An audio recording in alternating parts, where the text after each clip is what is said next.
10-ാം വാണ്ണകം ആത്മാവ് പഞ്ചകോശ വ്യതിരിക്തനെന്നത് ചൊല്ലപ്പെടുന്നു. കുറച്ച് നിരൂപണങ്ങൾ നമ്മൾ വായിക്കുകയും പറയുകയൊക്കെ ചെയ്ത് കോശങ്ങളെ പറ്റി പറഞ്ഞു. കോശങ്ങൾ 5ആണ്: അന്നമയം, പ്രാണമയം, മനോമയം, വിജ്ഞാനമയം, ആനന്ദമയം. ഈ കോശങ്ങൾക്ക് ആത്മാവായിട്ടുള്ള സംബന്ധത്തെയാണ് പറയുന്നത്. പറഞ്ഞു, നമ്മൾ വായിച്ചു നിർത്തിയതാണ്. ഇതിലെ സംബന്ധത്തെ നിരൂപിച്ചിട്ട് മഹത്തുക്കൾ പറഞ്ഞിരിക്കുന്നത് എന്താണെന്ന് വെച്ചാൽ, ഇതിന് ഈ സമവായ സംബന്ധമോ സംയോഗ സംബന്ധമോ അല്ല, ഇത് കേവലം അധ്യാസ സംബന്ധത്തിലുള്ളതാണ്. അത് പറഞ്ഞു. ഇതിൽ പറഞ്ഞു, അധ്യാസ സംബന്ധത്തെ പറ്റി പറഞ്ഞു. എങ്ങനെയാണ് ഈ അനാത്മ വിഷയങ്ങൾക്കും ആത്മാവിനുമായിട്ടുള്ള സംബന്ധം എന്ന് ചോദിച്ചാൽ, കയറിൽ പാമ്പ് തോന്നിയ പോലെ പറയാൻ പറ്റുമോ? ഒരു സംബന്ധവും ഇല്ലെന്ന് പറയുന്നതിന് പകരമാണ് പറഞ്ഞത്. യഥാർത്ഥത്തിൽ കയറിൽ പാമ്പുണ്ടോ? അതൊരു മന്ദാന്ധകാരത്തിൽ ഒരു പ്രതീതിയെ ജനിപ്പിച്ച ഒരു സംഗതി മാത്രമാണ്. അതൊരു പ്രതീതി. ആ പ്രതീതി എന്ന് പറയാൻ കാരണം അത് കുറച്ച് കഴിയുമ്പോൾ ഇല്ലാതായി.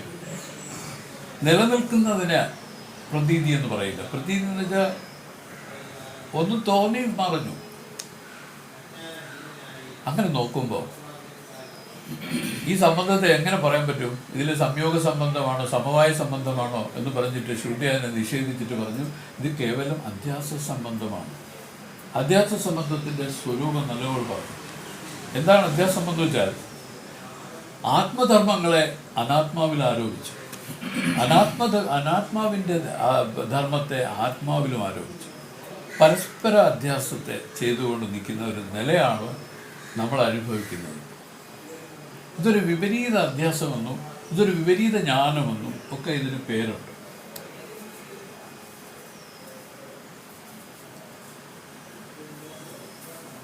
അപ്പോൾ നമ്മൾ വായിച്ചു നിർത്തിയതാണ് മനോമയ കോശത്തിനും ആത്മാവിനുമുള്ള സംബന്ധത്തെ പറഞ്ഞു. എങ്ങനെയെന്താ? ഞാൻ സങ്കല്പം ചെയ്യുന്നവൻ, ഞാൻ വികല്പം ചെയ്യുന്നവൻ, ഞാൻ ദുഃഖിക്കുന്നവൻ, ഞാൻ മോഹമുള്ളവൻ, ഞാൻ ആശയുള്ളവൻ, ഞാൻ ലോഭി, ഞാൻ കേൾക്കുന്നവൻ, ഞാൻ കൊടുക്കുന്നവൻ, ഞാൻ കാണുന്നവൻ, രുചിക്കുന്നവൻ, മുകരുന്നവൻ, ചെവിടൻ, കുരുടൻ, ഇങ്ങനെയുള്ള മനോമയ കോശ വികാരങ്ങളെ ആത്മാവിൽ അധ്യാസം ചെയ്യുന്നു. എന്തർത്ഥം പറഞ്ഞതിൻ്റെ അർത്ഥമൊന്ന് അറിയാമോ?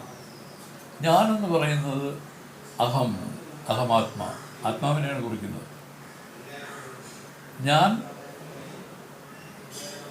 മോഹമുള്ളവനെന്ന് പറഞ്ഞപ്പോൾ ഇതിൻ്റെ ശരിക്കുള്ള അർത്ഥം ആത്മാവിന് മോഹമുണ്ടെന്നായി. നമുക്കറിയാം ഒന്നും ആത്മാവിലില്ല. കാരണം എന്താ? അത് പൂർണ്ണ വസ്തുവാണ്, സർവത്ര പരിപൂർണമായിട്ടുള്ള വസ്തുവാണ്. അത് ജനിച്ചിട്ടുള്ളതല്ല. അതുകൊണ്ട് തന്നെ അതിന് മരണവും. അത് ഉണ്ടായതല്ല. അത് ദേശകാല പരിതസ്ഥിതികൾ ബാധിക്കുന്നതല്ല. മറ്റതല്ല ബാധിച്ചു പോകും. നമുക്ക് ഈ ജാഗ്രത ജീവൻ സ്വപ്നത്തിലില്ല. ജാഗ്രത ജീവനാണ് ചിതാഭാസം. ഈ ചിതാഭാസൻ്റെ വ്യവഹാരമായിട്ടാണ് ഈ ലോകത്തിൽ നമ്മൾ ഈ നടമാട്ടം നടത്തുന്നത്. പക്ഷേ അങ്ങനെ നടമാടുന്നതിന് സാക്ഷിയായിട്ട് ആത്മാവ് ഇതിൽ വർത്തിക്കുന്നു. വേറൊരു വിധത്തിൽ പറഞ്ഞാൽ ആത്മാവ് ഇതിൽ ഒന്നും തന്നെ സംബന്ധപ്പെടാതെ, വേറൊരു വിധത്തിൽ പറഞ്ഞാൽ ആത്മാവിൽ ഒരു അധ്യാസമായിട്ട് നിൽക്കുകയാണ്. കേവലം കയറിൽ തോന്നി പാമ്പ് പോലെയാണ് ആത്മാവിൽ ഈ ഭൂതഭൗതിക പ്രപഞ്ചം. ഭൂതഭൗതിക പ്രപഞ്ചത്തിൻ്റെ ഒരു പാർട്ട് തന്നെയാണ് ശരീരം. പഞ്ചഭൂതാത്മകം. ഈ പഞ്ചഭൂതാത്മകമായിരിക്കുന്ന ഈ ശരീരം ഈ അറിവിലൊരു തോറ്റമായിട്ട് നിൽക്കുകയാണ്. അത് നമുക്ക് എങ്ങനെ അറിയാൻ സാധിക്കും സാർ? എപ്പോഴും തോന്നുന്നുണ്ട് ഈ ശരീരം. അപ്പം ഞാൻ ഈ അന്നമയ കോശം ആത്മാവല്ലെന്ന് പറയാനുള്ള കാരണം എന്താണ്? ഈ അന്നമയ കോശം എപ്പോഴും ഇല്ല. സ്വപ്നത്തിൽ ഈ അന്നമയ കോശം ബാധിക്കപ്പെടുന്നു. സുഷുപ്തിയിൽ ഈ അന്നമയ കോശവും ഈ പറയുന്ന ഇതും ബാധിക്കപ്പെടുന്നു. ഏത്? സ്ഥൂല ശരീരവും സൂക്ഷ്മ ശരീരവും ബാധിക്കപ്പെടുന്നു. തുര്യത്തിൽ ഈ പറഞ്ഞ മൂന്നും ബാധിക്കപ്പെടുന്നു. ഏത്? സ്ഥൂല ശരീരവും സൂക്ഷ്മ ശരീരവും കാരണ ശരീരവും ബാധിക്കപ്പെട്ടാണ് സൂര്യ ഇതിലിരിക്കുന്നത്.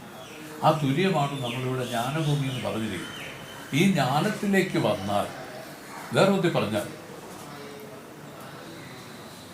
മൂഢതയിൽ ബാധിച്ച വ്യവഹാരത്തെ ഉണർവിൽ ബാധിക്കപ്പെടണം. വേറെ ഒരു പറഞ്ഞാൽ സ്വാമി ഇതിന് പറയണത് ഇരുട്ടത്തോ ഒന്നുമില്ലടാ, അതുപോലെ നല്ല പ്രകാശത്തിലും ഒന്നുമില്ല, നല്ല നല്ല പ്രകാശത്തിലും ഒന്നും തോന്നില്ല. ഇതുപോലെയാണ് പ്രകാശത്തിൽ ഇതിനെ ബാധിക്കുന്നതിനാണ് ജ്ഞാനം കൊണ്ട് ഇതിനെ ബാധിക്കാൻ പറ്റും. നല്ല അറിവോടുകൂടി നല്ല ഉണർവോടുകൂടി നിന്ന് ഇതിനെ ബാധിക്കുന്നതിനാണ് സമാധി.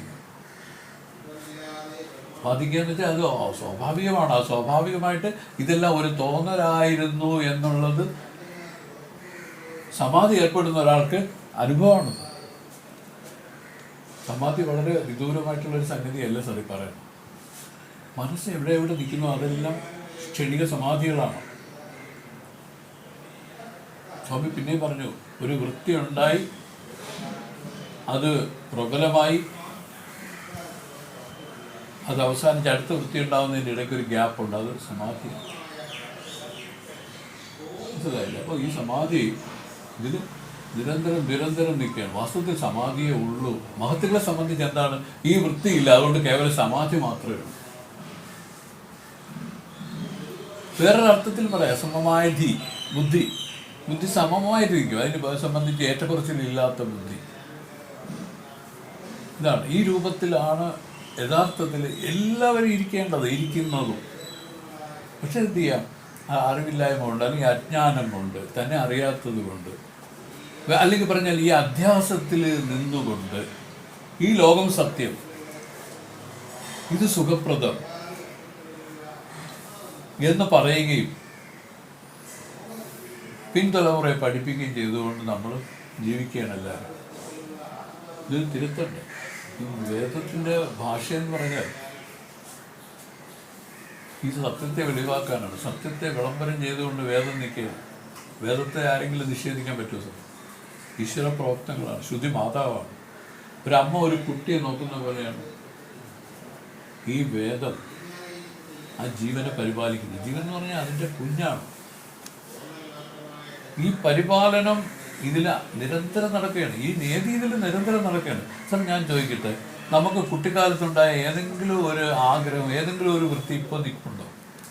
കളിപ്പാട്ടം വേണമെന്നോ അല്ലെങ്കിൽ വേറെ എന്തെങ്കിലും വേണമെന്നോ? അങ്ങനെയൊക്കെ ഉണ്ടായിരുന്ന ശാഠ്യങ്ങളും ഇതെല്ലാം മാറിപ്പോയില്ലേ? എന്തുകൊണ്ട് മാറിപ്പോയി സാർ? ആളുകൾ പറയും അവൻ അറിവ് വെച്ചു. അങ്ങനെ പറയുകയാണെങ്കിലും പരമമായ അറിവിൽ ഇതൊന്നുമില്ല. ഈ പറയുന്ന എല്ലാ താല്പര്യങ്ങളും അസ്തമിക്കും. ഇതാണ് ഇതിൻ്റെ രൂപം. അപ്പോൾ ഈ അധ്യാസത്തെ പറ്റി നല്ലതുപോലെ മനസ്സിലാക്കണം. കഴിഞ്ഞ പ്രാവശ്യം നമ്മൾ ഒരു കാര്യം ഓർമ്മയിൽ വെക്കാൻ പറഞ്ഞു. എന്താണ് ഇതെല്ലാം, എങ്ങനെയാണ് ഈ ലോകവസ്തുക്കൾ വിളങ്ങിക്കൊണ്ടിരിക്കുന്നതെന്ന് വെച്ചാൽ ആത്മാവിന് ഇതിന് അടിത്തറയായിരിക്കുന്നതുകൊണ്ട്. എന്തുകൊണ്ടാണ് പാമ്പ് വിളങ്ങിയതെന്ന് ചോദിച്ചാൽ അടിത്തറയായിട്ട് കയറിയിരുന്നതുകൊണ്ടാണ്. കയറില്ലെങ്കിൽ പാമ്പിന് വിളങ്ങാൻ പറ്റുമോ സാർ? ഉണ്ട് എന്ന് പറയുന്നത് യഥാർത്ഥത്തിൽ ആത്മാവാണ്. ആ ഉണ്ടിൽ തോന്നിയ മിന്നി പറയുന്ന കാര്യമായിട്ടാണ് ഈ പ്രപഞ്ച ലോകവസ്തുക്കളെല്ലാം ഇരിക്കുന്നത്. ഇത് സൂക്ഷിച്ചു നോക്കി നിരീക്ഷണം ചെയ്ത് കണ്ടെത്തുന്നവരെയാണ് ജ്ഞാനികളായിട്ട് പറഞ്ഞിരിക്കുന്നത്. അങ്ങനെ കണ്ടെത്തിയാലുള്ള ഗുണം എന്താണ്? ഈ ഭ്രമമില്ലാതാകും. ഈ പ്രപഞ്ച വസ്തുക്കളിന്മേലിരുന്ന ഭ്രമമല്ലേ സാർ നമ്മുടെ മനസ്സിനെ കലക്കി ചിത്തവൃത്തിയെ ഉണ്ടാക്കി ആത്മാവ് വിദൂരമാക്കി കളഞ്ഞത്. ഇപ്പോൾ വിദൂരമാണത്. ഇപ്പോൾ സ്വാമിമാരൊക്കെ പറഞ്ഞ ഒരു സ്വാമി പാടിയിരിക്കുന്നത്, എട്ടാപ്പൊരുളെ എട്ടിപ്പിടിക്ക് പടികെട്ടി വെപ്പത് സമാധി. എട്ടാപ്പൊരുളെന്ന് പറഞ്ഞാൽ ഇതാ എത്തി, ഇന്നാ എത്തിയില്ല, ഇങ്ങനെ നിൽക്കുകയാണ്, പിടിച്ചില്ല. അത് നമ്മുടെ ഒരു ഭാവനയാണ്, കാര്യമില്ല. എങ്കിലും അതൊക്കെ ആദ്യകാലങ്ങളിൽ ഇത് ഇങ്ങനെയാണ് ഓരോരുത്തരും പഴകുന്നത്. ഇതിനെ പടികെട്ടി വെപ്പതെന്ന് പറഞ്ഞാൽ ഇതിന് വേണ്ട യുക്തികളെയും സൂത്രങ്ങളെയും, ഇതാണ് വേദം എന്ന് പറഞ്ഞ ഒരു സൂത്രമാണ്. സൂത്രം എന്നല്ല എൻ്റെ പേര്. സൂത്രം എന്ന് വെച്ചാൽ അർത്ഥം എന്തിനാണ്? അതിന് തന്ത്രപൂർവ്വം നമുക്കറിയാം, അതിന് പിടിക്കേണ്ട വിധത്തെ തന്ത്രപൂർവ്വം എങ്ങനെയെന്ന് കാണിച്ചിരിക്കുകയാണ്. അതാണ് സൂത്രം എന്ന് പറയുന്നത്. ഒരു സൂത്രത്തിൽ കൂടെ സാധിക്കും. വേദം ആ സൂത്രം വിളംബരം ചെയ്ത് കഴിഞ്ഞു. ഇനി നമുക്ക് ആ വേദം എടുത്തുകൊണ്ട് നമുക്ക് നമ്മുടേതായ സൂത്രങ്ങൾ വേണം. സ്വാമിമാർ പറഞ്ഞു കേട്ടിട്ടില്ല, ഇത് നമ്മുടെ ഉള്ളിൽ നിന്ന് വെളിപ്പെടണം. നമ്മൾ കേട്ടതിലെ കാതിലൊക്കെ ഉണ്ട്, മനസ്സിൽ വേണമെങ്കിൽ അതിൻ്റെ ഓർമ്മകൾ വേണമെങ്കിൽ കുറച്ചൊക്കെ പറയാൻ സാധിക്കും. പക്ഷെ അതല്ല ഇവിടെ ആവശ്യം. അത് വേണം, വേണ്ടെന്നല്ല. പക്ഷേ ഓർമ്മയിൽ നിന്നല്ല പറയാനുള്ളത്, അറിവിൽ നിന്ന് തന്നെ ഇത് വെളിപ്പെടണം. മനസ്സുകൊണ്ട് ആലോചിച്ച് പറയുന്നവർക്ക് മുട്ടുണ്ട് പറയാൻ. ധാരധാരയായി വരുന്നെങ്കിൽ അത് ഉള്ളിൽ നിന്ന് വരണം. വിചാരം ചെയ്ത് ആ ഉറവ് ഇതിലുണ്ടാവണം. അത് ധാരധാരയായിട്ട് ഇത് നിർഗമിക്കും. വേദത്തിൻ്റെ അർത്ഥം അപ്പോഴാണ് ഒരാൾ മനസ്സിലാക്കുന്നത്. അതുവരയ്ക്കും ഇയാൾ വാസനാഗതമായ അർത്ഥം ഇതിനെ മാറ്റാൻ തന്നെ എത്ര കാലം വേണ്ടി വരുന്നത്.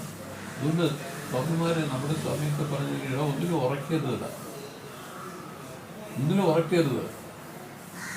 U go on like this എന്നാണ്. ഇങ്ങനെ അങ്ങോട്ട് പൊയ്ക്കൊണ്ടിരിക്കുക, ഉറക്കേണ്ട ഒന്നിലും. തീരുമാനം എടുക്കുന്നതിന് സാർ ഉറച്ചത് പറയുന്നത്. അപ്പൊ ബ്രഹ്മത്തെ ഞാൻ കണ്ടു അപ്പൊ പറഞ്ഞിട്ട് കിടക്കുക. ഞാൻ കണ്ടു കേട്ടോ ബ്രഹ്മം, അത് ഇതൊന്നുമില്ല. ഇങ്ങനെയൊക്കെ പറയുന്ന ഒരു രീതിയുണ്ട് ആളുകളുടെ ഇടയിൽ. പണ്ട് രാമചന്ദ്രൻ സ്വാമിയുടെ കാലത്ത് ഇവിടെ ഒരു തമാശ പറയും, ഇതാ ഒരു കൊച്ചു ബ്രഹ്മം വന്നിരിക്കുന്നത്, ഇതാ അതിൻ്റെ പുറകിൽ വലിയ ബ്രഹ്മമാണ്. ഇങ്ങനെയൊക്കെ ഒരു തമാശ പോലെയൊക്കെ പറയും. അതും അവരുടെ ഭാവം എന്താണ്, അങ്ങനെയൊന്നുള്ള രൂപത്തിൽ ഇത് വരണ്ട. ഇതിൻ്റെ യഥാർത്ഥ അർത്ഥം എന്ന് വെച്ചാൽ താൻ തന്നെയാണ് സാർ. ഇപ്പം ഞാനെന്ന് പറയുന്നത് നമ്മൾ അജ്ഞാനത്തിൽ ഈ ദേഹത്തെ ഇതിൽ കൊള്ളിച്ച് കണക്കാക്കുന്നു. യഥാർത്ഥത്തിൽ ഞാൻ ഈ അറിവാണ്, ഈ ബോധമാണ്. ആ ബോധത്തിനൊരു നാമമോ രൂപമോ ഇല്ല. അങ്ങനെയുള്ള നാമരൂപരഹിതമായിരിക്കുന്ന ആ സത്യത്തെ എങ്ങനെ ഉണരും? ഉണരാനൊന്നുമില്ല സാർ, അതായിട്ട് ഇരിക്കാനേ പറ്റും. അങ്ങനെ ഇരിക്കണമെങ്കിൽ എന്തുകൊണ്ട് ഈ മനസ്സിൻ്റെ ഈ വാസനാഗതമായ ഈ സംസ്കാരത്തെ ഒന്ന് ഓവർകം ചെയ്യണം, അല്ലെങ്കിൽ ഇതിനെ തടയിടണം. അതിനെ തടയിടാനുള്ള വിവേകത്തെയാണ് വാസ്തവത്തിൽ വേദം പറഞ്ഞുകൊണ്ട് പോകുന്നത്. ഇതിനെ തടയാനുള്ള വിവേകം വേദത്തിന് മാത്രമേ പറയാൻ സാധിക്കൂ. എന്തു പറഞ്ഞു? ബ്രഹ്മസത്യം ജഗൻ മിഥ്യ എന്നുള്ള ആ പദത്തിൽ കൂടെ തന്നെ ഇത് പറഞ്ഞോളാം. പക്ഷെ പദം പറഞ്ഞപ്പോൾ അത് ആർക്കും വിശ്വാസയോഗ്യമായില്ല. അതിനാണ് ഇതിൻ്റെ പല വഴികൾ കൂടെ പറയണം. ഇതിൻ്റെ സംബന്ധത്തെ പറയണം. ഇതുമായിട്ടുള്ള ഇത് എന്ത് സംബന്ധം? ഞാൻ മോഹമുള്ളവനെന്ന് പറയുമ്പോൾ ആത്മാവിൽ മോഹമുണ്ടോ? ഇല്ല. മോഹവും വൃത്തികളെല്ലാം എവിടെയാണ് ഇരിക്കുന്നത്? മനസ്സിലാണ് ഇരിക്കുന്നത്. അത് മനോമയ വികാരങ്ങളെ ആത്മാവിൽ ആരോപിച്ച് പറയുന്നതാണ്. അപ്പോൾ അങ്ങനെയാണെങ്കിൽ തൻ്റെ ആത്മസ്വരൂപത്തെ അറിയാൻ ആ ഒരു യുക്തി പോരെ. യുക്തികളെല്ലാം അതിനെ അറിയാൻ വേണ്ടി പറഞ്ഞിരിക്കുകയാണ്. അതിനെ അറിയുക എന്ന് പറഞ്ഞാൽ അതിലേക്ക് ശ്രമിക്കുന്ന ആൾ സമാധിയിലായിരിക്കും, സമാധി ഏർപ്പെട്ടു. അറിയാൻ പറ്റില്ല, അങ്ങനെ അറിയത്തക്കതുമല്ല. താൻ തന്നെയാണ്. ഈ പരമസത്യത്തെയാണ് സാർ വിളംബരം ചെയ്ത് വേദം പൊയ്ക്കൊണ്ടേയിരിക്കുന്നത്.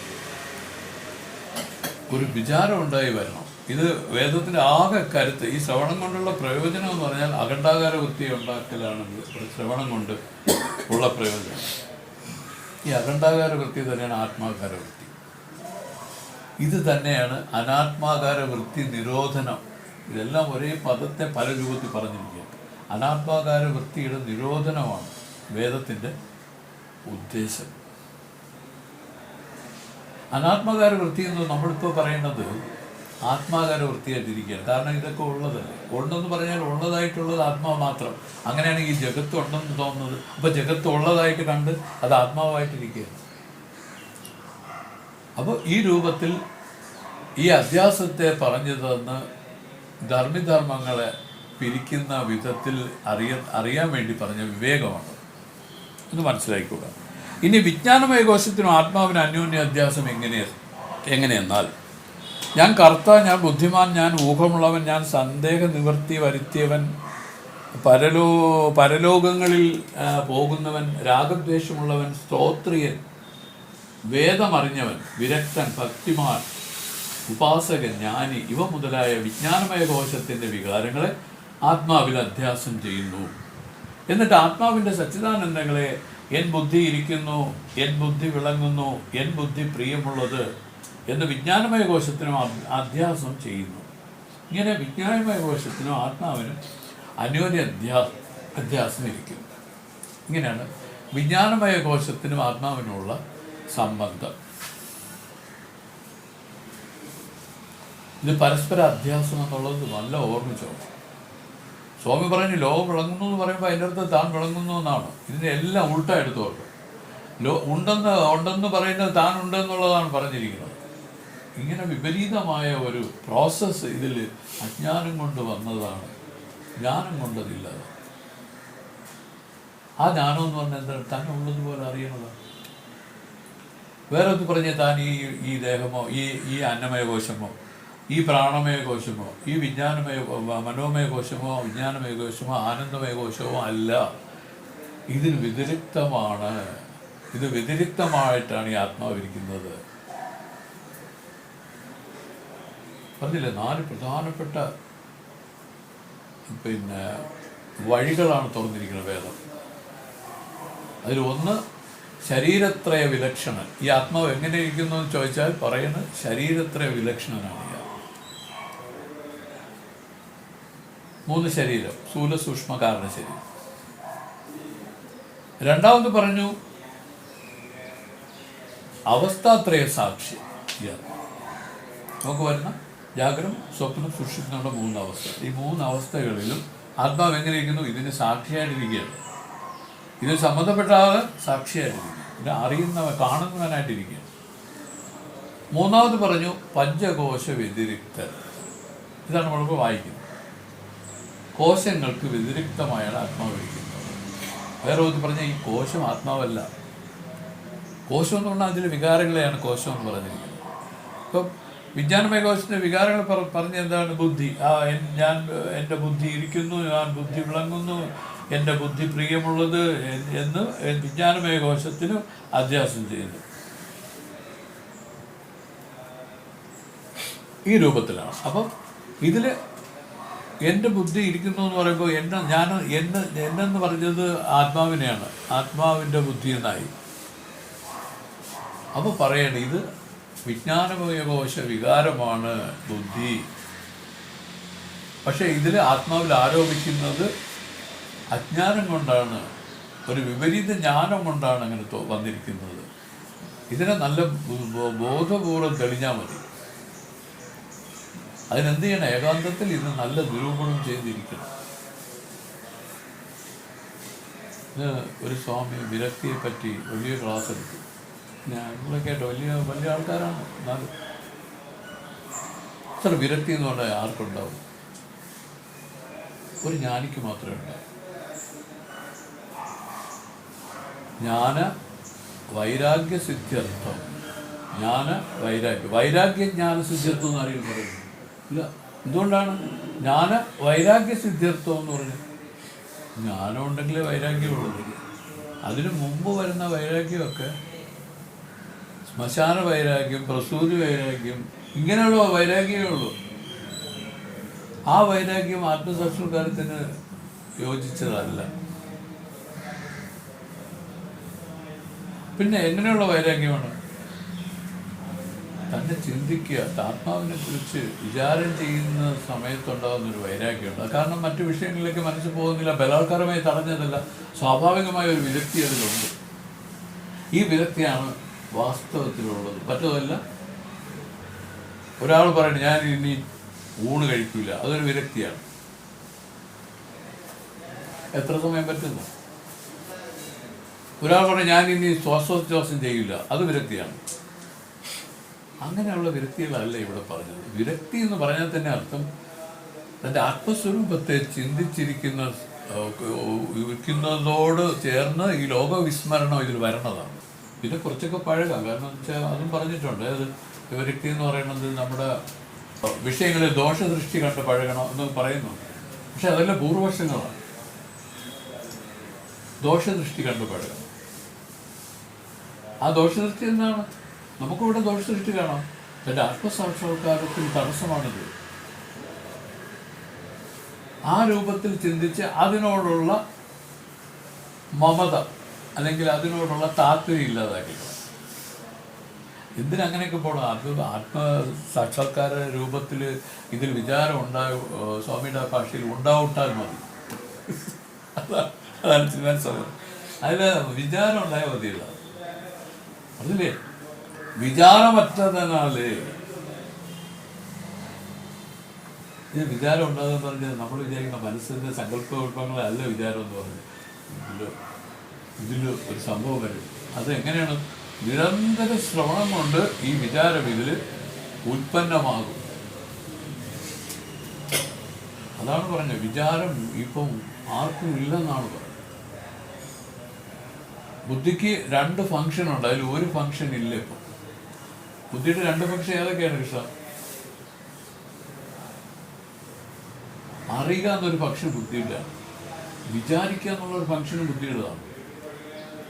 ഈ വിചാരം ഇതിലിപ്പോൾ പോയി. അതിനൊരു കഥ പറയും സ്വാമി, അറിയാമോ? ഒരു കഥ പറയും. വാമനൻ വന്നിട്ട് 3 മണ്ണൊക്കെ ചോദിച്ചു നിന്നപ്പോൾ നമ്മുടെ ആര് മഹാബലി കൊടുക്കാമെന്ന് സമ്മതിച്ചൊക്കെ നിന്നപ്പോഴാണ് ശുക്രാചാര്യർ വരുന്നത്. നീ എന്തിനു കാണിക്കുന്നതെന്ന് ചോദിച്ചു വഴക്കായി. നീ ഒരു കാരണവശാലും അങ്ങനെ ചെയ്യരുത്, നമ്മുടെ വംശശത്രുവാണ് ഇത്. ഈ വന്നിരിക്കുന്ന വാമന രൂപത്തിൽ വന്നിരിക്കുന്ന മഹാവിഷ്ണുവാണ്, കൊടുക്കരുത്. അപ്പോൾ മഹാബലി പറഞ്ഞു, ഞാൻ വാക്ക് കൊടുത്തുപോയി, എനിക്കൊന്നും ചെയ്യാനൊക്കില്ല. വാക്ക് കൊടുത്താൽ പിന്നെ അതിനെ മാറ്റിക്കാൻ പറ്റില്ലല്ലോ. ശരി. അപ്പോഴാണ് ശുക്രാചാര്യർ ഒരു ബുദ്ധി ഒരു ഉപായം തോന്നി. ഇദ്ദേഹം എന്തായാലും ജലം പ്രോഷ്ടിച്ചിട്ട് ആണല്ലോ ഇത് കൊടുക്കുന്നത്. കിണ്ടിയുടെ മുനമ്പിൽ കയറി ഇരുന്നെന്നാണ് പറഞ്ഞത് ആശാൻ. അവിടെ ദർപ്പെടുത്ത് കിണ്ടിയിൽ വെള്ളം വരാത്തെന്തെന്ന് പറഞ്ഞ ഒരു കുത്തു കൊടുത്തത് പൊട്ടിപ്പോയ കണ്ണാണ് വിചാരമാകുന്ന അക്ഷി. ഇത് പോയതാണ്. ഇത് പറഞ്ഞില്ലേ സാർ, വിചാരമാകുന്ന ജ്ഞാനചക്ഷുസ് കൊണ്ട് ആത്മാവിനെ അറിയണം. അവിചാരമാകുന്ന കായം പടർന്ന് മങ്ങിപ്പോയ മൂഢമാനസന്മാർക്ക്, ഇവിടെ ത്രിപുര രഹസ്യത്തിലൊരു വാചകം പറയാം, അവിചാരമാകുന്ന കായം പടർന്ന് മങ്ങിപ്പോയ മൂഢമാനസന്മാർ. മങ്ങി എന്തിനാണ്? തന്റെ ആത്മസ്വരൂപത്തെ ഇപ്പം അറിയപ്പെടാതിരിക്കുന്നതുകൊണ്ടാണ് മങ്ങിപ്പോയെന്ന് പറയുന്നത്. മൂഢമാനസന്മാർക്ക് വിചാരമാണ് ഇതിന് ദിവ്യൌഷധം. ത്രിപുര രഹസ്യത്തിൽ ഇങ്ങനെ വായിച്ച് പറയും. അപ്പോൾ ഇതാണ്. അപ്പോൾ ഈ വിചാരത്തെ ജനിപ്പിക്കാനാണ്, അല്ലെ ആത്മാവിന് ഉണ്ടാക്കാനൊന്നുമല്ല നമ്മുടെ പദ്ധതി. ഇത് പ്രാപ്തിപ്രാപ്യമായിരിക്കുന്നു ഈ ആത്മാ. ഇത് ലഭിച്ച സാധനമല്ല. നോക്കിയൊക്കെ പറഞ്ഞാൽ ഇത് കിട്ടിയ വസ്തുവാണ്. കിട്ടിയ വസ്തു എന്ന് പറഞ്ഞാൽ തെറ്റാണത്. ഇത് കിട്ടിയെന്ന് പറഞ്ഞാൽ ആർക്കും കിട്ടി? അങ്ങനെയൊക്കെയുള്ള ഇത് വരും. അത് ഒരു ഇതല്ല, സുഖമല്ലല്ലോ. ഇതാണ് ഇത് നീയാണ്. തത്വമസിക്കാണ് അത് നീയാണ് കുഞ്ഞെ എന്ന് പറയുന്നത്. അത് നീയാണ്. ശ്വേതകേതുവിന് 9 പ്രാവശ്യം തത്വമസി ഉപദേശിച്ചു. ഓരോ പ്രാവശ്യവും ശ്വേതകേതുവിന് തത്വമസി എന്ന് പറഞ്ഞു, പക്ഷേ പിടികിട്ടിയില്ല.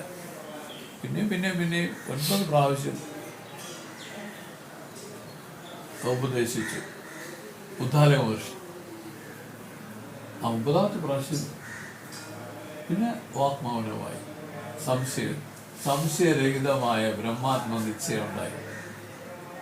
ഇങ്ങനെ ഇതാണ് അധ്യാസം. ഈ അധ്യാസ സ്വരൂപത്തെ നമുക്ക് ഓർമ്മിക്കണം. ജ്ഞാനത്തിൽ മാത്രമേ ഇത് അധ്യാസം എന്ന് പറഞ്ഞ് ആ അറിവിനെ ഇതിൽ നിന്ന് പിരിച്ച് കാണിക്കുന്നുള്ളൂ. മറ്റതിലല്ല. വേറൊരു രൂപത്തിലാണ് ഇതിനെ അപ്രോച്ച് ചെയ്തിരിക്കുന്നത്. അതുകൊണ്ടാണ് ജ്ഞാനമാണ് ഇതിൽ ശ്രേഷ്ഠം എന്ന് പറയാൻ കാരണം. സർ, ഞാൻ കർമ്മം ചെയ്തു എന്നല്ലേ നമ്മൾ ഇരിക്കുന്നത്. ഞാൻ ഒരു കർമ്മവും ചെയ്തിട്ടില്ല എന്നുള്ള ഒരു സ്മൃതി ഇതിൽ നിന്നുണ്ടായാൽ എന്ത് സംഭവിക്കുന്നത്? എന്തെല്ലാം ഘോരമായ കർമ്മം ചെയ്താലും ആ കർമ്മം തന്നെ ബാധിക്കും. എത്ര ഉദാഹരണങ്ങളുണ്ടെന്നറിയാമോ? നമ്മുടെ വാത്മീകി മഹർഷി, അദ്ദേഹത്തിൻ്റെ ആദ്യത്തെ പേരെന്ത്? വാത്മീകിയിലെ രത്നാകരൻ. ഈ രത്നാകരൻ അദ്ദേഹത്തിൻ്റെ പണി വേറൊന്നുമില്ല. ആരെങ്കിലും കണ്ടു കഴിഞ്ഞാൽ കവർച്ചയാണല്ലേ. ആരെങ്കിലും ഉണ്ടാവും കൊന്നുകളയും, പിടിച്ച് വാങ്ങിക്കും, തന്നില്ലെങ്കിൽ കൊല്ലും. ഇങ്ങനെ ജീവിച്ചു പോകുന്ന ആളല്ലേ അദ്ദേഹം. നമുക്കതറിയാം, എത്ര ജന്മം എടുത്താലും ഈ പാപം കഴിക്കള എത്ര ജന്മം എടുക്കും. ഓരോരുത്തരെയും എത്രയോ ആളുകളെ കൊന്നു. അപ്പം അത് അപ്പോഴാണ് ആര് വന്ന് സപ്തർഷികൾ അതേ വരെയാണ് അവരെ ഇതുപോലെ ഇയാൾ ആക്രമിച്ചു. അപ്പം അവർ ചോദ്യങ്ങൾ ചോദിച്ചു, ആയിക്കോട്ടെ ഞങ്ങളേലൊന്നും ഇല്ല, നീ ഇപ്പോൾ ഞങ്ങളെ കൊന്നാലും നമുക്കൊന്നും തരാനില്ലല്ലോ. പക്ഷെ അതിനു മുമ്പേ ഒരു ചോദ്യം, ഒന്ന് രണ്ട് ചോദ്യത്തിനൊരു ഉത്തരം നീ തന്നാൽ കൊള്ളാം. എന്ന് വെച്ചാൽ നീ എന്തിനാണ് ഇത് ചെയ്യുന്നത് എന്ന് ചോദിച്ചു. പറഞ്ഞു, എൻ്റെ ഭാര്യയും മക്കളെ ഞാൻ ഇങ്ങനെയാണ് പോട്ടെ, അത് ഞാൻ എൻ്റെ കുടുംബപരമായി ഇങ്ങനെയാണ് ജീവിക്കുന്നത്. എൻ്റെ അച്ഛനും അപ്പൂപ്പനും ഒക്കെ ഇങ്ങനെയാണ് ഉള്ള ആളുകളാണ്, ഞാനും അങ്ങനെ തന്നെ. ശരി, ഇത് പാപമാണെന്ന് നിനക്കറിയാവുന്നു. എന്തോന്ന് പാവം? ഇനിയിപ്പോൾ പാപമാണെങ്കിലും ഞാൻ മാത്രം അനുഭവിക്കട്ടെ, എൻ്റെ ഭാര്യയും മക്കളും കൂടെയൊക്കെ അനുഭവിച്ചോളൂ. അപ്പം നമ്മളതൊന്ന് കുറയ്ക്കാം, ഡൈല്യൂട്ട് ചെയ്തല്ലേ അനുഭവിക്കുള്ളൂ എന്നൊക്കെയുള്ള രീതിയിൽ പല പല വാഗ്വാദങ്ങളും ചെയ്തതായിട്ട് പറഞ്ഞു കേട്ടിട്ടുണ്ട്. അപ്പോഴാണ് അദ്ദേഹം ഇവർ ചോദിച്ചു, അത് കൊള്ളാം, ഇപ്പം നിൻ്റെ ഭാര്യയും മക്കളൊക്കെ അനുഭവിക്കുന്നതാണോ നീ വിശ്വസിക്കുന്നതാണ്? അത് ഒന്ന് നീ ചോദിച്ചിട്ടുണ്ടോ എപ്പോഴെങ്കിലും? ഇല്ല. എന്നാൽ ഒരു കാര്യം ചെയ്യും, ഈ ഒരു കാര്യം ഒന്ന് ചോദിച്ചിട്ട് വരാം. അങ്ങനെയല്ല സാർ ഇതിൻ്റെ കഥ. പറഞ്ഞു, ഞങ്ങൾ ഇവരാണ്, അവരോട് ഒരിക്കലും ഇതിനോട് കള്ളം ചെയ്യില്ല, ഞങ്ങൾ ഇവിടെ തന്നെ നിൽക്കാമെന്ന് ഈ സപ്തർഷികൾ പറഞ്ഞിട്ട് ഇദ്ദേഹം അവിടെ പോയി ചോദിച്ചപ്പോഴല്ലേ സംഗതി മാറിയില്ലേ. നിങ്ങൾ ചെയ്യുന്ന കർമ്മത്തിൻ്റെ ഫലം ഞങ്ങളെന്തിനു അനുഭവിക്കണമെന്നായി അവർ. കാരണം അത് സത്യമാണ് സാർ, ഇവരല്ലേ പറഞ്ഞു വിട്ടിരിക്കുന്നു, സത്യമേ പറയാൻ വെക്കൂ. ശരി പോട്ടെ, അതെല്ലാം നമുക്ക് വിടാം. ആ സപ്തർഷികളിൽ നിന്ന് ദീക്ഷ വാങ്ങി ഇദ്ദേഹം. പെട്ടെന്ന് തന്നെ ഇദ്ദേഹം വിരക്തനായി. ഭാര്യയും മക്കളുമൊക്കെ ഇത്രേ ഉള്ളൂ എന്ന് അദ്ദേഹം മനസ്സിലാക്കി. അദ്ദേഹത്തിന് ഒരു ടേണിംഗ് പോയിന്റ് ആയിരുന്നു. ജ്ഞാനോപദേശം ചെയ്യാൻ ഒക്കില്ല, രാമമന്ത്രം ഉപദേശിച്ചു പോയി. ആ രാമെന്ന് വരുമോ? കാര്യം നാക്ക് വഴങ്ങുന്നില്ല. എന്തുകൊണ്ട്? അത്രയ്ക്ക് കൊടിയ പാപിയാണ് ഇയാൾക്ക് ആ നാക്ക് പോലും വഴങ്ങണില്ല. അങ്ങനെയാണ് ആമരമൊന്നും ഈ മരം എന്നൊക്കെ പറഞ്ഞ് ഇങ്ങനെ പറഞ്ഞിട്ട് പോയത്. എന്തിനു സാർ രാമ എന്നല്ല ആമരം എന്ന് പറഞ്ഞ് ഇരുന്ന വാൽമീകിയിൽ ആ രത്നാകരൻ ഇരുന്നിരുന്ന സമാധിയിൽ വന്നുകൊണ്ടല്ലേ വാൽമീകി അതിൽ വന്നത്. വാൽമീകി എന്ന് വെച്ചാൽ കുറ്റാണ്, ഒരു കുറ്റായി മാറിയെന്നാണ് പറയുന്നത്. ഭക്ഷണമില്ല, ഒന്നുമില്ല, ഒരൊറ്റ ഇരിപ്പ്. അദ്ദേഹത്തിനുണ്ടായ ആ വിരക്തി ഉണ്ടല്ലോ. അപ്പം ഇത്രയേ ഉള്ളൂ അല്ലേ? വിട്ടുകളഞ്ഞു സാറേ, എല്ലാം വിട്ടുകളഞ്ഞു. നമ്മൾ വിടാതിരിക്കുന്നത് ഈ സത്യം അവർ പറയുമോ ആരെങ്കിലും? എല്ലാവരും ഡിപ്ലോമാറ്റുകളാണ്. ഡിപ്ലോമാറ്റ് എന്ന് വെച്ചാൽ അറിയരുത്, മനസ്സൊന്ന്, വാക്കൊന്ന്, പ്രവൃത്തി. അവരൊരു കാര്യം സാധിക്കുക എന്നല്ലാതെ ആർക്കെങ്കിലും എന്തെങ്കിലും വേറെ ഉണ്ടോ? ഇല്ല. അപ്പോൾ നമ്മളുടെ പറയാനുള്ള കാര്യം ഇതല്ല. ആ വാൽമീകിക്ക് ഒരു ജ്ഞാനമുണ്ടായി വന്ന ഒരു ജന്മമായിട്ടല്ലേ അതിരുന്നത്. നമുക്കൊക്കെ അറിയാം. അദ്ദേഹം പിന്നീട് രാമായണം രചിച്ചതായിട്ടും എല്ലാം നമുക്കറിയാം. നോക്കണം സാർ, എത്ര ജന്മം എടുത്ത് തീർക്കേണ്ട കർമ്മമാണ് അത്. എന്തുകൊണ്ടെന്ന് വെച്ചാൽ ആ ജന്മത്തിൽ തന്നെ ഇത് താൻ ഒന്നും ചെയ്തിട്ടില്ല, ഈ ആത്മാവ് ഒന്നും ചെയ്യുന്നില്ല എന്നുള്ള ജ്ഞാനം ഉണ്ടായിരിക്കുകയാണ്. ഈ ജ്ഞാനമുണ്ടായി ഇതൊക്കെ നഷ്ടമില്ലാതായിപ്പോയി. ഈ അജ്ഞാനം ഇരിക്കുന്നത് വരയ്ക്കും ഈ അനാത്മധർമ്മങ്ങൾ ആത്മാവിൽ ആരോപിച്ച് ഇങ്ങനെ ഈ ജനനമരണ സംസാര ദുഃഖത്തിൽ ഇരിക്കുമല്ല. ജ്ഞാനമുണ്ടായാൽ ഇതെല്ലാം ആ ശരീരത്തിൻ്റെ, ആ മനസ്സിൻ്റെ, ആ ബുദ്ധിയുടെയൊക്കെ ധർമ്മങ്ങളാണ്. താൻ ഇതുമായിട്ട് ഒരു ബന്ധവുമില്ല. താൻ എങ്ങനെയാണ് ഈ ബുദ്ധി മനസ്സുമൊക്കെ എങ്ങനെ പ്രവർത്തിക്കുന്നത്? തൻ്റെ സാന്നിധ്യ വിശേഷം കൊണ്ട് പ്രവർത്തിക്കുന്നു എന്നുള്ള അത് ഉണർന്നു. അവർ മുക്തരാണത്. ആക്ച്വലി നമ്മളെല്ലാം അങ്ങനെയല്ലേ ഇരിക്കുന്നത്, അങ്ങനെ തന്നെയാണ് ഇരിക്കുന്നത്. പക്ഷെ നമുക്ക് എന്തുകൊണ്ടെന്ന് അറിയാൻ വയ്യ, അതിനെ തിരിച്ചറിയാൻ പറ്റുന്നില്ല, അതിൻ്റെ പ്രതിഭിജ്ഞ വരുന്നില്ല. അപ്പോൾ ഇതിൻ്റെ പ്രത്യഭിജ്ഞ സംസ്കാരം സമാധിയിൽ ഉണ്ടായാലേ വരും. സമാധിയാണ് ഈ പ്രത്യഭിജ്ഞയെ ഉണ്ടാക്കുന്ന സാധനം. അതുകൊണ്ട് ഈ സമാധി വരാൻ വേണ്ടിയിട്ട് എന്ത് ചെയ്യണം? ഏകാന്തത്തിൽ മനസ്സ് ഇതൊരു അനന്യവൃത്തനായിരിക്കണമെന്നാണ്. അനന്യവൃത്തൻ, ഒരു വൃത്തികളുമില്ലാതെ ശുദ്ധവൃത്തനായിട്ടിരിക്കുക. ആത്മാകാര വൃത്തിയിലിരിക്കണം, അഖണ്ഡാകാര വൃത്തിയിലിരിക്കണം, അത് സത്വഗുണം പ്രധാനമായിരിക്കണം. അങ്ങനെ ഇരുന്നാൽ സമാധി ഇതിലേർപ്പെടും. ഇതിൻ്റെ ഫലം എന്താണ്? ഇതിൽ വരുന്ന പ്രത്യഭിജ്ഞ. ആ പ്രത്യഭിജ്ഞ ഈ കർമ്മങ്ങളെല്ലാം എരിച്ചു കളയുന്ന ജ്ഞാനാഗ്നിയാണ്. എല്ലാ കർമ്മങ്ങളെയും എരിച്ചു കളയുമെന്നാണ് പറയുന്നത്. ജ്ഞാനാഗ്നി ഭസ്മമാക്കി കളയും. ഇതാണ് പറയുന്നത്. ഈ രൂപത്തിൽ എല്ലാത്തിനെയും ആത്മാവിൽ നിന്ന് വിടർത്തി കാണിക്കുകയാണ്. ഇതിന് വ്യതിരിക്തനാണ്. ഈ കോശങ്ങൾ ആത്മാവിൽ നിന്ന് വ്യതിരിക്തമാണ്. പഞ്ചകോശ വ്യതിരിക്തനാണ് ആത്മാവ്. വേറെ ബുദ്ധി പറഞ്ഞാൽ ഈ കോശങ്ങൾ ആത്മാവല്ലെന്ന് അർത്ഥം ഇതിലുണ്ട്. ഇനി അടുത്തത് ആനന്ദമയ കോശത്തിനും ആത്മാവിനുമുള്ള അധ്യാസത്തെ പറയുന്നു, അന്യോന്യ അധ്യാസത്തെ പറയുന്നു. അതെങ്ങനെയെന്നാൽ, ഞാൻ അനുഭവിക്കുന്നവൻ, ഞാൻ സുഖി, സന്തോഷമുള്ളവൻ, സാധു, രാജസ സ്വഭാവമുള്ളവൻ, ഗുണസ്വഭാവമുള്ളവൻ, താമസ സ്വഭാവമുള്ളവൻ, ജഡൻ, മൂടൻ, ദുഷ്ടൻ, ഒന്നുമില്ലാത്തവൻ, മോഹമടഞ്ഞവൻ, വിവേകമില്ലാത്തവൻ, ഭ്രാന്തിയുള്ളവൻ, ഇവ മുതലായ ആനന്ദമയ കോശ വികാരങ്ങളെ ആത്മാവിൽ അധ്യാസം ചെയ്യുന്നു. ആത്മാവിൻ്റെ സച്ചിദാനന്ദ ലക്ഷണങ്ങൾ എനിക്ക് ജ്ഞാനമിരിക്കുന്നു, അത് വിളങ്ങുന്നു, സുഖമായിരിക്കുന്നു എന്ന് ആനന്ദമയ കോശത്തിൽ അധ്യാസം ചെയ്യുന്നു. ഇങ്ങനെ ആനന്ദമയ കോശത്തിനും ആത്മാവിനും അന്യോന്യ അധ്യാസം ഇരിക്കുന്നു. ഇപ്രകാരം പഞ്ചകോശങ്ങൾക്കും ആത്മാവിനും അധ്യാസം ഏതിനാൽ വന്നുവെന്നാണെങ്കിൽ ഇവൻ ആത്മാ, ഇവ പഞ്ചകോശങ്ങൾ എന്ന് പിരിച്ചറിയാനുള്ള ജ്ഞാനമില്ലാത്തതുകൊണ്ടാണ്. ഇവൻ ആത്മാ, ഇവ പഞ്ചകോശങ്ങൾ എന്ന് പിരിച്ചറിയാനുള്ള ജ്ഞാനമില്ലാത്തതായ അവിവേകത്തിനാലാണ് വന്നത്. അപ്പോൾ ഈ അവിവേകം കൊണ്ടാണ് വന്നത്. ആ വിവേകമില്ലായ്മയാണ് ഇതിന് നിദാനം. നമ്മൾ അജ്ഞാനപ്രകരണം വായിച്ച സമയത്ത് ഈ അജ്ഞാനത്തിൽ നിന്ന്, അജ്ഞാനം എന്ന് പറയുന്നത് ജ്ഞാനമില്ലാത്തവരെന്നല്ല, അതിൽ നിന്ന് ആദ്യം ഉണ്ടായത് അവിവേകമാണ്.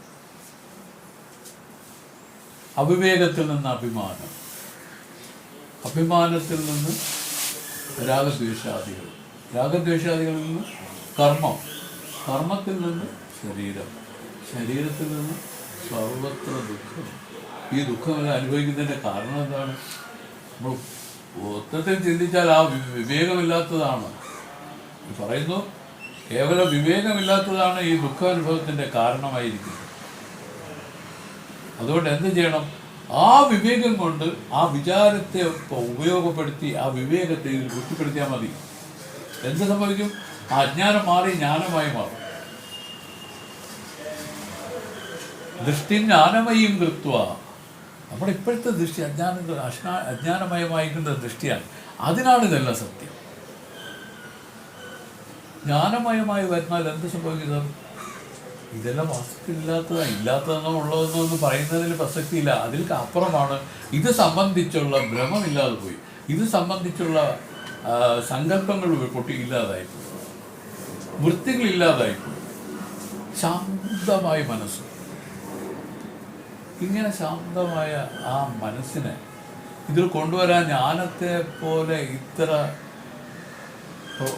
പ്രയോജനപ്പെടുന്ന വേറെ എന്തുണ്ട്? മറ്റെല്ലാം കഠിനമാണ്. പ്രാണായാമം പറഞ്ഞില്ല, അതുപോലെ മറ്റു വഴികളൊക്കെ പറയുന്നുണ്ട്. ആ വഴികളെല്ലാം പലരും അങ്ങനെ വന്നവരുണ്ട്, ഇല്ലെന്നൊന്നുമല്ല. വലിയ ആൾക്കാർ വലിയ വലിയ മഹത്തുക്കളിൽ പൊട്ടിയിട്ടുണ്ട് മറ്റു ശാഖകളിൽ. പക്ഷേ ജ്ഞാനമാണ് ഇതിനകത്ത് മുഖ്യം. മനസ്സിലായില്ലേ? ആ ജ്ഞാനം എന്ന് പറഞ്ഞാൽ എന്താണ്? ഈ ശ്രുതിയെ പിടിച്ചിട്ടുള്ള വിവേകമാണ് ആ ജ്ഞാനത്തെ ഉണ്ടാക്കുന്ന സാധനം. ഈ ശ്രുതിയെ നല്ലതുപോലെ ഗ്രഹിച്ചിട്ട് അർത്ഥശങ്കയ്ക്കിടയില്ലാത്ത വിധം സംശയരഹിതമായി ധരിച്ചിട്ട് ഇതിൽ ഉൽപ്പന്നമായി നിൽക്കുന്ന വിവേകം, ആ വിവേകം ജ്ഞാനത്തെ ഉണ്ടാക്കും. അങ്ങനെ പറയാം. അപ്പോൾ അങ്ങനെ ആ വിവേകത്തിൽ നോക്കിയാൽ എല്ലാവരും ജ്ഞാനികളാണ്. അജ്ഞാനികളായിട്ട് ആരുമില്ല. ഇതാണ് നമ്മൾ മനസ്സിലാക്കുന്നത്. ഇതിനെ നമുക്ക് കുറേശ്ശെ പറഞ്ഞു ഈ ശ്രുതികളെ കൊണ്ട് നമ്മൾ തൻ്റെ സ്വരൂപത്തെ നിർണയം ചെയ്തുകൊള്ളണം. ആത്മസ്വരൂപത്തെ നിർണയം ചെയ്യുന്നതിലേക്കാണ് ശ്രുതി നിൽക്കുന്നത്. ഒരു സഹായം എന്നോണം നിൽക്കുകയാണ്. ഈ സഹായമായ ഈ ശ്രുതികളെ വിട്ട് നമുക്കൊരു നിലനിൽക്കുക. നമ്മുടെ സ്വന്തം യുക്തി കൊണ്ടോ ബുദ്ധി കൊണ്ടോ ഇതിനെ ഒന്നും ചലിപ്പിക്കാൻ സാധ്യത. അതുകൊണ്ടാണ് നമ്മൾ ആദ്യം പറഞ്ഞത് ഈ പറഞ്ഞ വിരക്തി, ഈ മനസ്സുകൊണ്ട് ഈ വിരക്തി ഉണ്ടാക്കാൻ പറ്റുമോ? വിരക്തി എന്ന് പറഞ്ഞാൽ ബലവാനായ ഒരാളിനെ പിടിച്ചുകൊണ്ട് വേണം ആ വിരക്തി ഇതിൽ സാധ്യമാക്കാൻ. ആ ബലവാനായ ആളെന്ന് പറഞ്ഞാൽ തൻ്റെ ആത്മാവ് തന്നെ. അതിലോട്ട് നമ്മുടെ ശ്രദ്ധ പോയാൽ ഈ വിരക്തി ഇതിൽ ഓട്ടോമാറ്റിക്കായിട്ട് ഉണ്ടാവും. ആ രൂപത്തിലാണ് വിരക്തി ഇതിലിരിക്കുന്നത്. അല്ലാതെ വിരക്തിക്ക് വേറെ ഒരു അർത്ഥം കൊടുക്കണ്ട. മറ്റതെല്ലാം ഈ പറഞ്ഞില്ലേ, ശ്മശാന വൈരാഗ്യം, പ്രസൂതി വൈരാഗ്യം, ഇന്നൊരു വൈരാഗ്യം കൂടെ. അപ്പോൾ ഈ രൂപത്തിലുള്ള വൈരാഗ്യങ്ങളാണ്. ഇതിന് ജ്ഞാനത്തിൽ പ്രസക്തിയില്ല. അതിന് മറ്റു കാര്യങ്ങൾക്ക് പ്രസക്തിയുണ്ട്. ഇപ്പോൾ പ്രാണായാമം ചെയ്യുന്നവർക്ക് ഈ വിരക്തി വളരെ അത്യന്താപേക്ഷിതമാണ്. കാരണം അവർക്ക് പറഞ്ഞില്ലേ, സ്ത്രീ വിഷയമായാലും മനസ്സ് ചലിച്ചാൽ അവിടെ വ്യഭിചാരമായി കഴിഞ്ഞു. മനസ്സിലായല്ലോ? അത് ആ വിരക്തി അവിടെ വേണം. മനസ്സ് അനങ്ങിയാൽ പോയത് ഏതൊരു വിഷയത്തെ പിടിച്ച് മനസ്സ് ചലിക്കുന്നത് തന്നെയാണ് ഈ പറയുന്ന വാക്ക്. അങ്ങനെ വരാതെ ഇരിക്കുന്നതിന് ഇവരെന്ത് ചെയ്യും? കണ്ണടച്ച്, കാതടച്ച്, മൂക്കടച്ച് ഇങ്ങനെ ഇരിക്കേണ്ടി വരും. ഇതാണ് അവരുടെ ഇരിപ്പ്.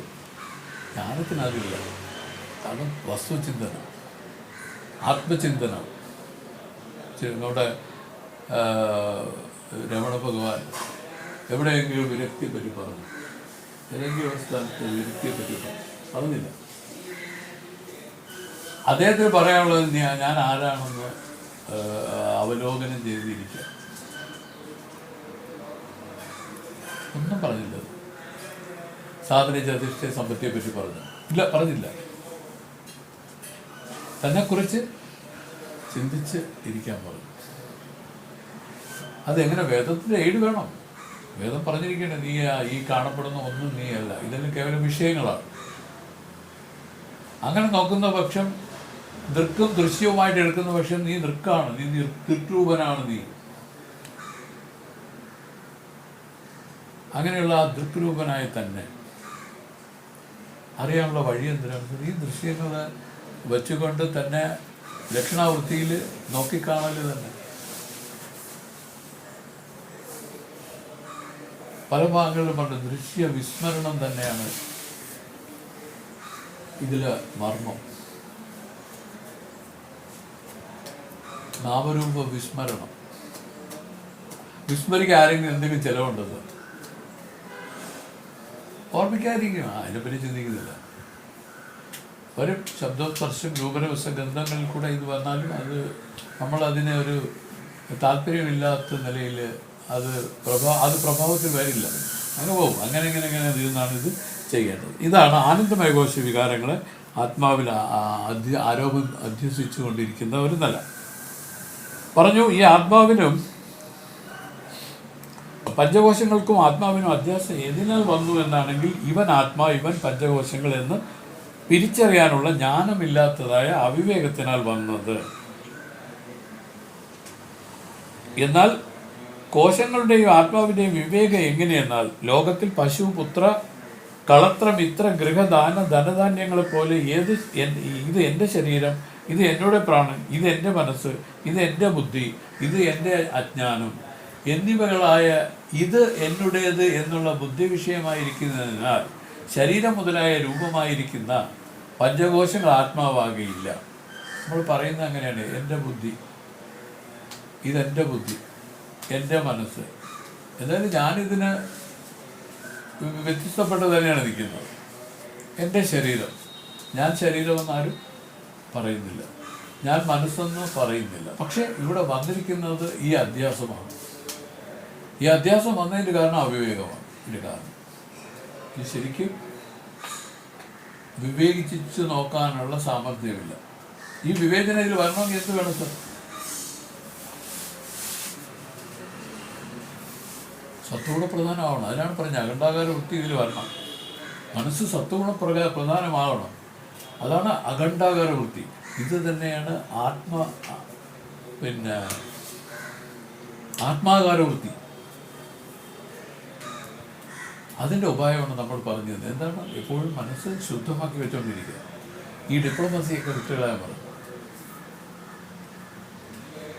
അവൻ പറഞ്ഞ് കപടയതിക്കു കരസ്ഥമാകുകയില്ലെന്ന് ഉപനിഷദൂക്തി രഹസ്യമോർത്തിടയണം. കപടയതിൻ്റെ വാക്ക് പ്രവൃത്തി, മനസ്സ് വാക്ക് പ്രവൃത്തി ഒരിക്കലും അങ്ങനെ പരിപാലിച്ചു പോകുന്നവരെ സംബന്ധിച്ച് അവർക്ക് ഈ പറയുന്ന അന്ധക്കരണം ശുദ്ധമായി സത്വഗുണ പ്രധാനമായി വരും.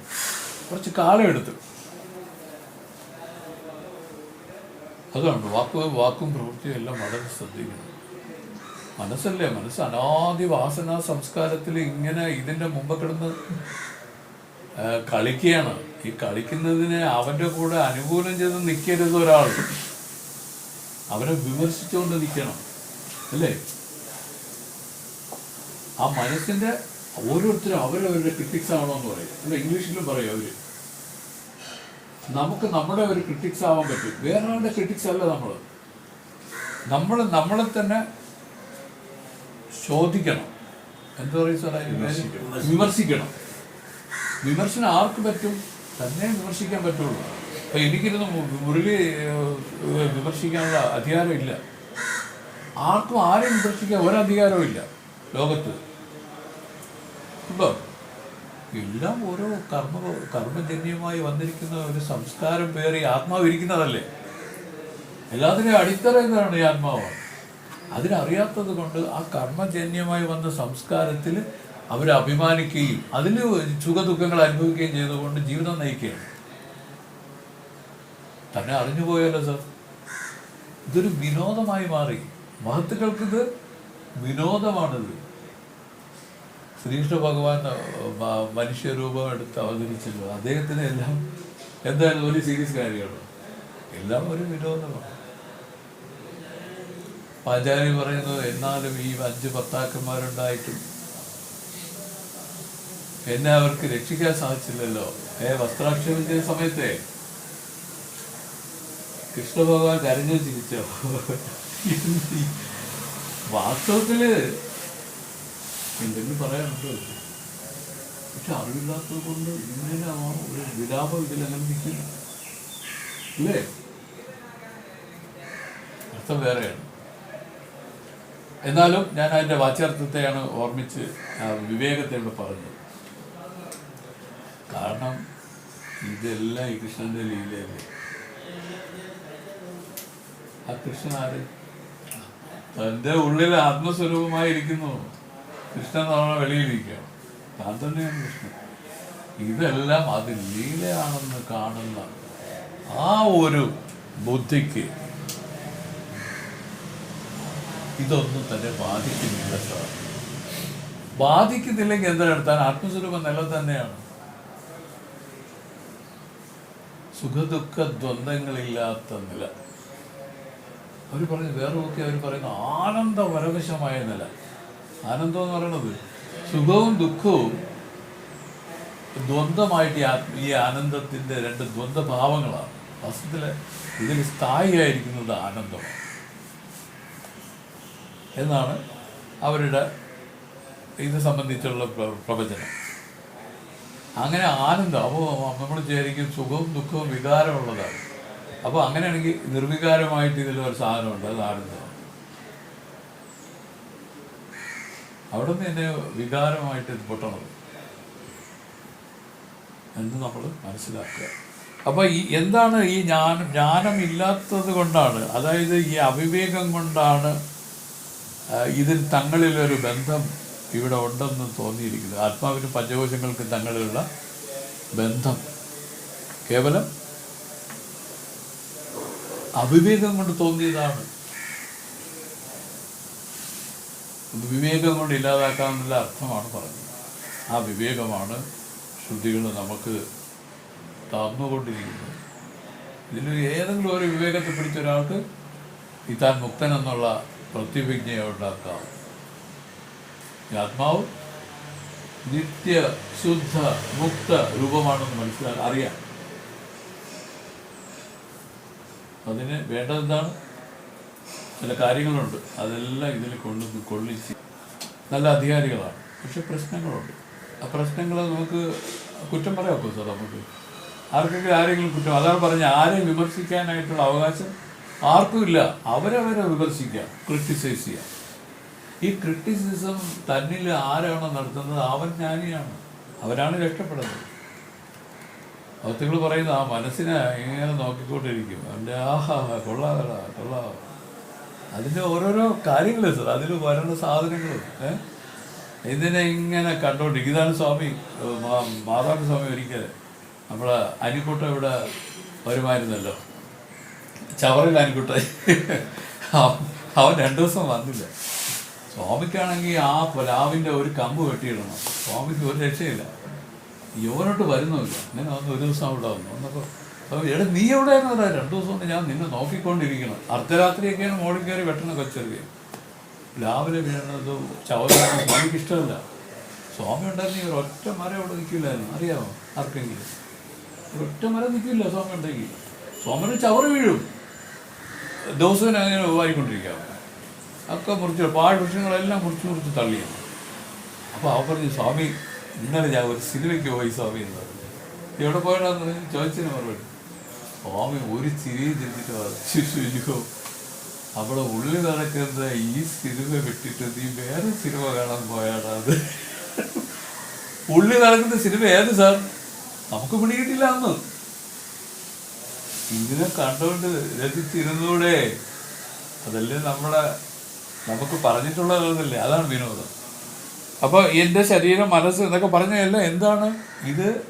അവിവേകം കൊണ്ടാണ് പറഞ്ഞത്. പക്ഷെ ഇങ്ങനെ പറയുമ്പോഴും എൻ്റെ എന്ന് ചേർത്ത് ശരീരത്തെ പറഞ്ഞപ്പോൾ ഞാൻ ശരീരമല്ല, അത് എൻ്റെ ശരീരമെന്ന് വന്നു. ഇതെല്ലാം നിങ്ങൾ യുക്തിപൂർവ്വം നോക്കാനാണ് പറയുന്നത്. എന്നുള്ള ബുദ്ധിവിഷയമായിരിക്കുന്ന പഞ്ചകോശങ്ങൾ ആത്മാവാകയില്ല, പശു മുതലായവയെ പോലെ അനാത്മാവാണെന്ന് എന്ന വിഷയത്തിൽ പഞ്ചകോശങ്ങളും ആത്മാവും വെവ്വേറെയാണ് എന്നത് യുക്തി. ആത്മാവ് ശരീരമില്ലാത്തവനെന്നത് ശ്രുതി.